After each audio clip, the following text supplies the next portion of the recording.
Alright, guys. Time for Jagan, chapter 136. I will say I did actually really like this chapter because you know how I like Nomen, and we get his full backstory in this chapter. And it starts off with him basically being good at everything. Either it's sports or academics. Anything he tried or he was allowed to do, he always excelled and was basically number one in that field when he was a kid. But he got bored of it, and he realized that other people wanted what he had even more than he did.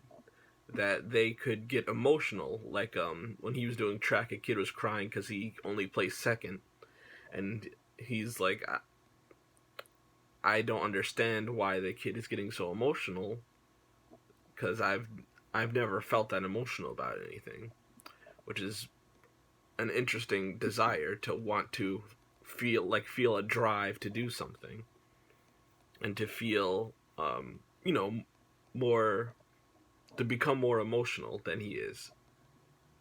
So throughout his life, he tried doing more and more things, and eventually he actually had a group of, I guess you'd call them friends, and they became millionaires by trading stocks.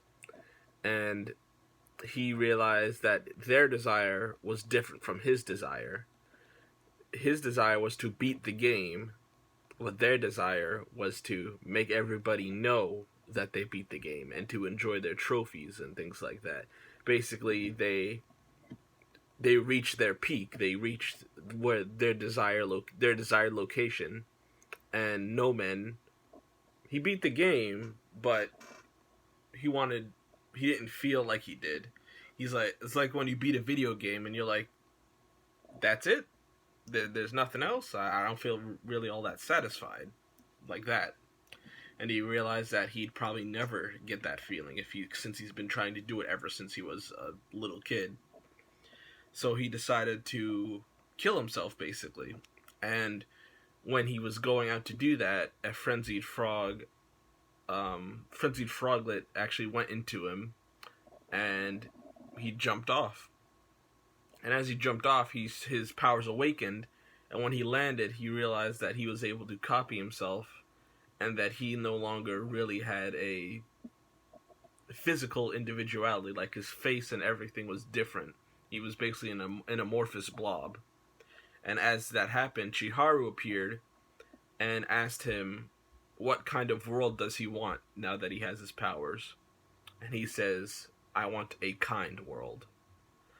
And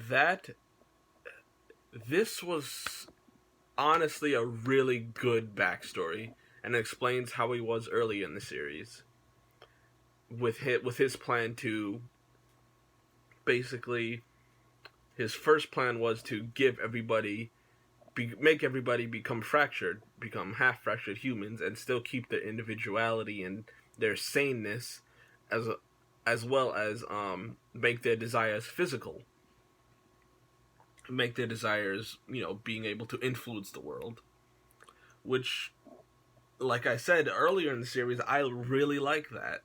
And this was, I know I'm repeating myself, but this was an excellent chapter to me.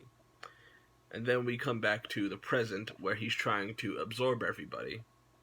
And now I do get why he's doing it, because I think his way of thinking is, if everybody is one person, then, and his desire is to become the one, to be the only person in the world, and for everybody to become one being, that will create peace and kindness in the world.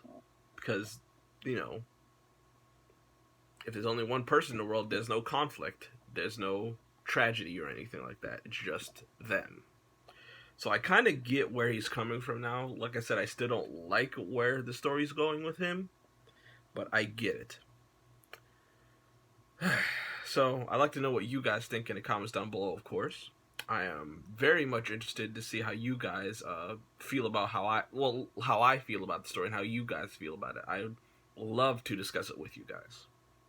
So Yeah, comment down below. I'm always there and I always read them. Remember to subscribe and like the video if you want to see more from me. And I will see you guys later. Bye, guys.